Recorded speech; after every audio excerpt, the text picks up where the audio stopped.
தமிழ், நான் உன் மேல இருக்கிற அன்பாலையோ அக்கறையாலையோ இது பண்ணல. சட்டப்படி நீ என் ஒய்ஃப். உனக்கு தர வேண்டியது என்னோட கடமை. மற்றபடி எனக்கு உன் மேல இருக்கிற வெறுப்பு அப்படியே தான் இருக்கு. அது எப்பவும் என்னைக்கும் மாறாது.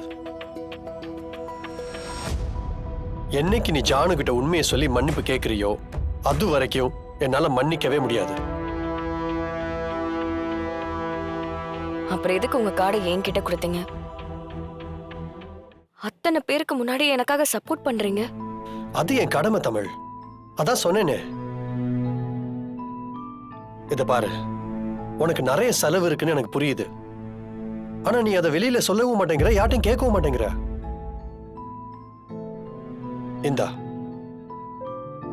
இந்த கார்டை வச்சுக்கோ.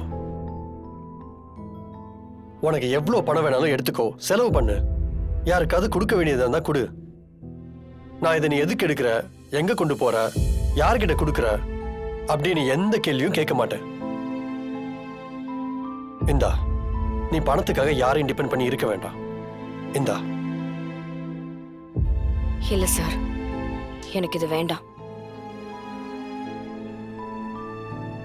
எதுக்கு இப்ப வேணாங்கிற? நான் பணத்துக்காக ஒன்னும் உங்க கூட பழகல. உங்க சொத்துக்காக ஒன்னும் நான் இந்த வீட்டுல வாழல. எனக்கு தேவை உங்க அன்பு மட்டும்தான்.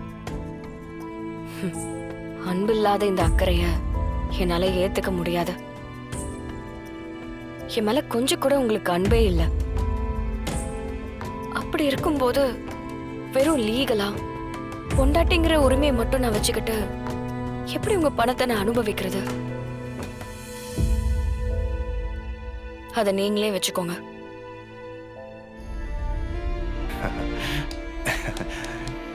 சூப்பர்ப்பா, கலக்கிட்டப்பா. ஒன்னு என் பிள்ளைன்னு சொல்றதுக்கு எனக்கு ரொம்ப பெருமையா இருக்கு. இந்த குடும்பத்துல உன் அம்மா, மாமா, அத்தைன்னு அத்தனை பேரும் என் மருமகளை எப்படி கார்னர் பண்றது, எப்படி இந்த வீட்டை விட்டு அவளை துரத்துறதுன்னு யோசிச்சுட்டு இருக்காங்க. அவளை யாருக்குமே பிடிக்கல. அவ ஏதாவது தப்பு செய்வா, அவளை திட்டலாம்னு நேரம் பார்த்து காத்துக்கிட்டு இருக்காங்க. ஆனா நீ எல்லார் முகத்திலையும் கரிய பூச்சிட்டப்பா. ஒரு கணவனா எப்படி நடந்துக்கணும்னு நிரூபிச்சிட்ட. உனக்கு அவன் மேல கோவம் இருக்கு, அது எனக்கு தெரியுது. ஆனாலும் அதெல்லாம் ஒதுக்கி வச்சுட்டு அவளுக்கு ஒரு கஷ்டம்னா உடனே வந்து அத்தனை பேர் வாயம் அடைச்ச பாத்தியா? பெரிய விஷயம் சிபி, பெருமைப்படுத்திட்டப்பா. இப்படித்தான் இருக்கணும். இல்லப்பா, நான் கார்டு கொடுத்தும் அவ வேணான்னு சொல்லிட்டு போயிட்டாப்பா. என்னப்பா சொல்ற? ஆமாப்பா, நானும் என்னென்னமோலாம் சொல்றேன், எப்படி எப்படியெல்லாம் புரிய வைக்க ட்ரை பண்றேன். ஆனா அவ கேட்கவே மாட்டேங்கிறாப்பா. இவ்வளவு நடந்ததுக்கு அப்புறமும் அவளோட வீம்பும் பிடிவாதம் மட்டும் கொஞ்சம் கூட அவளை விட்டு போகலப்பா. நீ என்ன சொல்லி கார்டு கொடுத்த? அதான் ஹால்ல எல்லாமே பேசிட்டேனேப்பா. மத்தபடி அவளை என்னால மன்னிக்கலாம் முடியாதுப்பா. அவ இப்போதைக்கு என்னோட ஒய்ஃபா இருக்கா. அந்த உரிமையை விட்டு கொடுக்க கூடாதுன்னு தான் இதெல்லாம் நான் பண்ணிட்டு இருக்கேன்ப்பா. அத அவ புரிஞ்சுக்கிற இடத்துல இல்ல. முகத்துல அடிச்ச மாதிரி காடை திருப்பி கொடுத்துட்டு அவ பாட்டுல போயிட்டாப்பா. இப்ப ஏன்டா இவளுக்காக பேசணுன்ற மாதிரி இருக்கு. சிபி, அப்படியெல்லாம் சொல்லாதப்பா. தமிழ்கிட்ட நான் பேசுறேன். இல்லப்பா, அவ ஒரு தடவை முடிவு எடுத்துட்டா யார் சொல்றதையும் கண்டுக்கவே மாட்டாப்பா. அவளெல்லாம் கன்வின்ஸ் பண்ணவே முடியாதுப்பா. அவ இப்படிதான் அசிங்கப்பட்டு நிக்கணும்னா அதுக்கு நாம ஒண்ணும் பண்ண முடியாது. ஒருத்தவங்க பிரச்சனை இருக்காங்கன்னா அது என்ன பிரச்சனை கூட கேட்காம உதவுறதுக்கு நாம இருக்கோம்பா. ஆனா அவ இல்ல, நான் இந்த பிரச்சனையில இருப்பேன், நீங்க யாரும் எனக்கு உதவ வேணாம்னு சொல்லி ஒதுங்கி போனா நாம என்னப்பா பண்றது? கோவப்படாதப்பா, நான் பேசுறேன். ஓ, இந்த செக் எடுத்துட்டு போய் அவ பேர் என்ன சொன்ன? சரளாவா? அவ மூஞ்சில விட்டறி. இதுக்கப்புறம் எந்த சூழ்நிலையும் அவ வீட்டு பக்கமே வரக்கூடாது. மாமா ப்ளீஸ், என்னை கட்டாயப்படுத்தாதீங்க. எனக்கு இந்த பணம் வேண்டாம். இத கூட நீங்க கேட்டதுனாலதான் நான் சொன்னேன். இதே விஷயம் மத்தவங்களுக்கு தெரிஞ்சா கூட எங்க அப்பாவை தப்பா பேசுவாங்க. நீங்கன்றதுனால மட்டும்தான் நான் சொன்னேன். தமிழ், நீ என்னம்மா சொல்ற? மாமா ப்ளீஸ், உங்களுக்கு தெரியாதது ஒண்ணுமே இல்ல. சிபி சார் கூட நான் இந்த வீட்டுக்கு பணத்துக்காக தான் திரும்பி வந்திருக்கேன்னு யோசிப்பாரு. வேண்டாம் மாமா. எங்க அப்பா எங்களை ரொம்ப கௌரவமா தான் வளர்த்திருக்காரு. ஆனா என்ன ஆச்சுன்னு தெரியல. ஏதோ ஒரு பெரிய சிக்கல். திடீர்னு எங்களை விட்டு கிளம்பி போயிட்டாரு. அதுல இருந்து எங்களை பார்க்கவும் வரல. அதுக்கான காரணம் என்னன்னு எங்களுக்கு தெரியல. எங்க அப்பா எங்களெல்லாம் விட்டு போகணும்னு போயிருக்க மாட்டாரு. அவருக்கு ஏதோ ஒரு பிரச்சனை மாட்டிக்கிட்டு இருக்காரு. அவர் திரும்ப வர வரைக்கும் நாங்க யாரையும் எதிர்பார்க்காம நாங்க மரியாதையா இருக்கிறது தான் அவருக்கு நாங்க செய்யற கைமாறு. யாருக்கிட்டே போய் கடன் வாங்குறது தான் தப்பு. நான் உன் தாய் மாமன் தானே.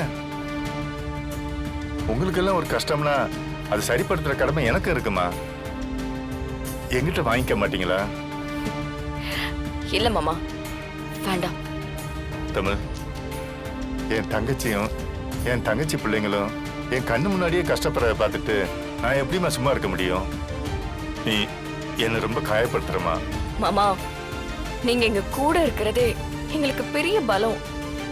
எங்களுக்கு அது போதும். உங்களோட அன்பு போதும். நீங்க இதெல்லாம் நினைச்சு கவலைப்படாதீங்க. நான் எல்லாத்தையும் சரி பண்ணிடுவேன் மாமா. ப்ளீஸ் மாமா. என்ன தமிழ்? எனக்கு கொஞ்சம் தன்மானத்தோட வாழ விடுங்க. அன்பு காட்டி அதையும் இழக்க வச்சிடாதீங்க. ப்ளீஸ் மாமா. சரி, தமிழ். இந்தாங்க. சிபி சார், என்ன பண்ணிட்டு இருக்கா? இல்ல ஃபங்க்ஷன் நடக்குதுல்ல, அதுல அவார்ட் கொடுக்கறதுக்கான சார்ட்டை தான் ஷார்ட் லிஸ்ட் பண்ணிட்டு இருக்கேன். ஓகே. அந்த நார்வே கிளைன் என்ன ஆச்சு? என்ன சொல்றாரு? அவங்க ஓகே தான். ஆனா ரொம்ப டிஸ்கவுண்ட் எதிர்பார்க்கறாரு. நமக்கு நார்வேல ஒரு லான்ச் பேட் தேவைப்படுதுதான். ஆனா அதுக்காக இவ்ளோ சீப்பாலாம் நம்மளால இறங்க முடியாதுல்ல. எனக்கு தெரிஞ்சு இந்த கிளையண்ட் நமக்கு ஒர்க் அவுட் ஆகும்னு தோணல. தமிழ், என்ன அவர் எவ்வளவு பெரிய கிளையண்ட் தெரியுமா? இது ஒரு பெரிய ஆஃபர். அங்க நம்ம லான்ச் ஆறது ரொம்ப ரொம்ப முக்கியம். ஏற்கனவே அங்க மார்க்கெட்ல இருக்கிற மசாலாஸ் எல்லாம் டம்மியா இருக்கு. நாம போனோம்னா நாம தான் அங்க கிங். அதுக்கு ஒரே வழி நாம அவர் கூட போறது மட்டும்தான். அவரை விட முடியாது தமிழ். காஸ்ட் பார்க்காம நீ சரின்னு சொல்லு. அக்ரிமெண்ட்ல சைன் போட்டுரு. இல்ல சிபி சார், அப்படிலாம் சைன் பண்ண முடியாது. காஸ்ட் பார்க்காம நீ சரின்னு சொல்லு. அக்ரிமெண்ட்ல சைன் போட்டுரு. இல்ல சிபி சார், அப்படிலாம் சைன் பண்ண முடியாது. இந்த ஒரு கிளையண்ட்காக நம்ம ஃபேவர் பண்ணோம்னா அடுத்து இருக்கிற எல்லா கிளையண்ட்ஸும் அதே மாதிரி ஃபேவர் எதிர்பார்ப்பாங்க. நார்வேல ஒருத்தர் கொடுக்கறதுனால இங்க இருக்கிறவங்க எப்படி பிரச்சனை பண்ணுவாங்க? அதெல்லாம் பண்ணுவாங்க.